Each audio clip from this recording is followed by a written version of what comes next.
विकास आघाड़ी के साथ खड़ी है। जी, आऊंगा धनंजय जी आपके पास। और इससे पहले कि मैं थोड़े दर्शकों के नाम भी आज गिनाना चाहूंगा। संजय गुप्ता जी आए हुए हैं, लाहेरू हितेश हैं, इसके अलावा कुछ और जो हमारे नए मेंबर बने हैं, सौरभ हैं, कुछ नाम पूरे तो नहीं ले पाऊंगा, अभी नाहर है, इसके अलावा एक कार्तिकेय शर्मा है, साथ में बीके पांड्या है, नितिन शर्मा है। और मैं नाम इसलिए ले रहा हूँ कि ताकि मैं आपका शुक्रिया अदा कर सकूं, क्योंकि हम 1 लाख के माइलस्टोन पर पहुंचे हैं, तो ये सब आपकी वजह से हुआ है। और ये सतीश सोबती हैं, एक son of Vasudev, of course तो दिल्ली ही रहते हैं, सरताज हुसैन है। तो काफ़ी लोग हैं, सबके नाम तो नहीं ले रहा। एक बबीता जी हैं यहाँ पर, उनका भी बहुत बहुत स्वागत है। तो धनंजय कुमार जी, पिक्चर अभी बाकी है। आजकल मोदी शाह के पासे थोड़े उल्टे पड़ रहे हैं।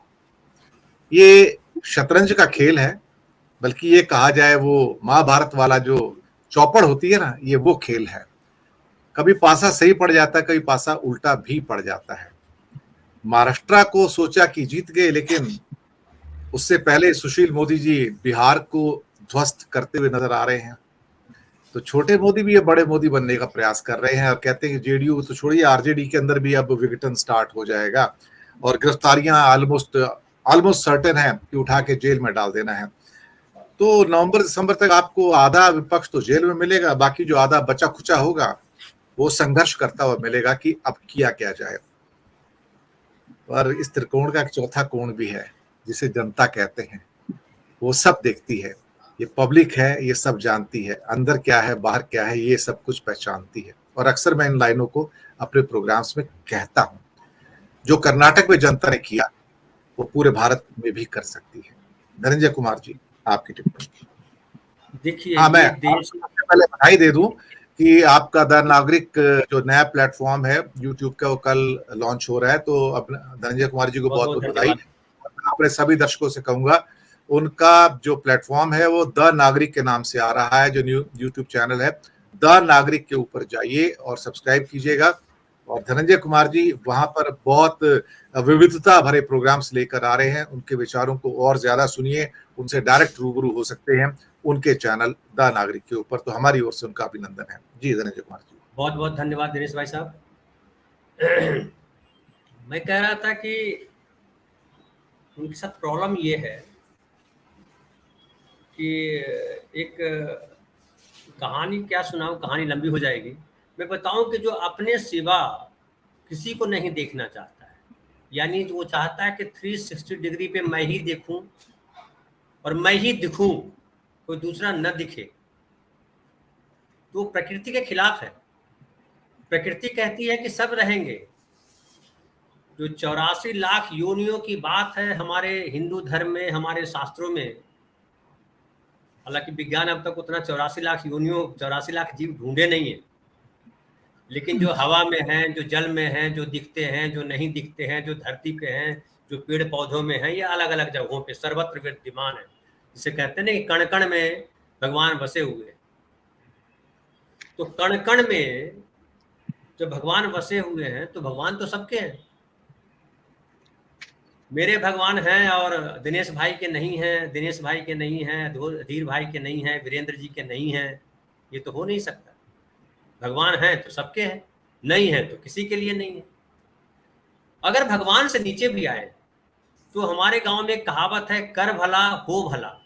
आप दूसरे के भला करेंगे तो आपका भी भला होगा। एक और कहावत है कि जो दूसरे के लिए गड्ढा खोदता है वो खुद उसमें गिरता है। एक और कहावत है कि अगर आप बबूल का पेड़ रोपिएगा तो आम कहाँ से पाइएगा। तो ये सारी कहावतें क्यों हैं? ये कहावतें आई कहाँ से हैं? ये कहावतें हमारे जीवन से आई हैं, हमारे पूर्वजों के अनुभव से आई। और ये कहावतें झूठी नहीं है, क्योंकि एक आदमी ने नहीं बनाई है कहावत। ये चरितार्थ होती रहती है कहावतें। आज भी पता नहीं कब कहावतें बनी, कब लेखक ने लिखा। तो जो मोदी जी और अमित शाह जी चाह रहे हैं, उनको लग रहा है कि पूरी दुनिया को बदल दूंगा। एक विज्ञापन आता था, पूरी दुनिया को बदल दूंगा। दुनिया आप नहीं बदल सकते, क्योंकि दुनिया आपकी नहीं है, दुनिया आपसे नहीं है। दुनिया आपके पहले भी थी, दुनिया आपके बाद भी रहेगी। तो इसका मतलब है दुनिया में ढेर सारे लोग हैं जो अपना छोटा छोटा योगदान करते हैं। जब सबका योगदान है, अब देखिए ना, अब सब कह रहे हैं ना कि आप पेड़ पौधे काट दे रहे हैं तो बारिश नहीं होगी, फिर पानी की समस्या हो जाएगी, जंगल लगाइए। तो जब पेड़ों के बिना आपका जीवन नहीं है तो बताइए, कुछ थी तो मेन पार्टी है देश में। कितनी पार्टियां जो मेन स्ट्रीम में पार्टियां हैं, महाराष्ट्र में आप जोड़ते हैं तो 4 पार्टी आती है। तो अगर मोदी जी या अमित शाह जी या बीजेपी के लोग सोचते हैं कि किसी पार्टी को नहीं रहने दूंगा, केवल मेरी पार्टी रहेगी बीजेपी, नहीं पॉसिबल, प्रकृति के खिलाफ है।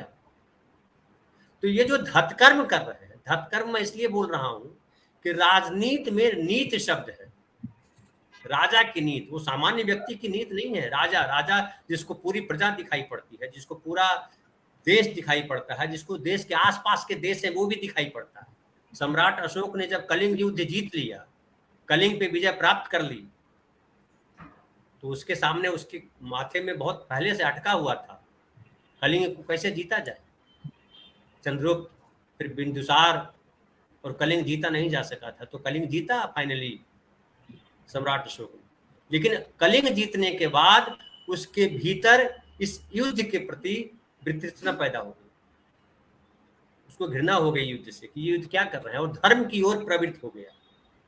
इतिहासकार ये भी कहते हैं कि ऐसा इसलिए भी हुआ कि उसको ये चिंता हुई, हमने एक नाटक में इसको लिखा भी है, कि एक चिंता हुई कि इतना बड़ा जो हमारा साम्राज्य है इसको बचाना भी है, क्योंकि अगर आप जीतते चले जाओगे तो कोई आपको छीनते भी चला जाएगा आपके पीछे जो आएगा। और इतिहास में है, पुष्यमित्र शुंग ने जो है पूरे उसके मौर्य साम्राज्य को खत्म कर दिया। तो दुनिया में किसी का साम्राज्य नहीं रहा है, दुनिया में एक दूसरे से हैं। आप अकेले कितना प्रोग्राम करोगे? आप हम सब लोगों को बुलाते हैं, हम और लोगों को बुलाते हैं, दर्शकों को बुलाते हैं, तब प्रोग्राम चल रहा है। बोले कि मैं अकेला बोलूंगा, मैं अकेला सुनूंगा, न किसी दर्शक को बुलाऊंगा, न किसी बोलने वाले को बुलाऊंगा, तो आपका प्रोग्राम चलेगा? नहीं चलेगा। और यही खूबसूरती है इस देश की, भारतवर्ष की खूबसूरती क्यों है? क्योंकि इसके यहाँ पे विविध किस्म के लोग रहते हैं, विविध तरह के लोग हैं, विविध विचारधाराओं के लोग हैं। एक घर में कई विचारधारा के लोग हैं, एक घर में कई खान पान के लोग हैं, रहन सहन के लोग हैं, सोच विचार के लोग हैं। मोदी जी कह रहे हैं कि देश में किसी को नहीं रहने दूंगा, जो बीजेपी के साथ रहेगा उसको मैं राजनीति करने दूंगा, उसको सत्ता की कुर्सी सौंपूंगा, जो हमारे खिलाफ खड़ा होगा उसको जेल भेज दूंगा। अरे भाई, जब जेल जो है अस्थाई थोड़े है, जेल तो आपके लिए भी है। बड़ी चर्चित था जब अमित शाह जी ने चिदम्बरम साहब को जेल भेजा, तो कहा कि वो बैरक चिदम्बरम साहब ने ही बनवाया था, वही उद्घाटन किया, खुद ही गए वो। तो जेल आपका भी तो इंतजार कर सकता है। कानून किसी को नहीं पहचानता है, संविधान में यही खास है। संविधान ने कहा है, संविधान में यह कहा गया है कि हर नागरिक बराबर है। आपको, आप प्रधानमंत्री की कुर्सी पे बैठे हो, गृह मंत्री की कुर्सी बैठे हो, ये प्रिविलेज्ड हो अभी, लेकिन जब कुर्सी से उतरोगे तो प्रिविलेज्ड नहीं रहोगे। हालांकि मैं तो कहता हूं कि वहां भी प्रिविलेज नहीं होना चाहिए, संविधान में यह परिवर्तन होना चाहिए कि हर नागरिक का मान बराबर। कोई भी नागरिक गलत काम करेगा, क्योंकि सब तो फाइनली नागरिक है, राष्ट्रपति भी, जब राष्ट्रपति पहला नागरिक है तो प्रधानमंत्री कैसे नागरिक नहीं हो सकते?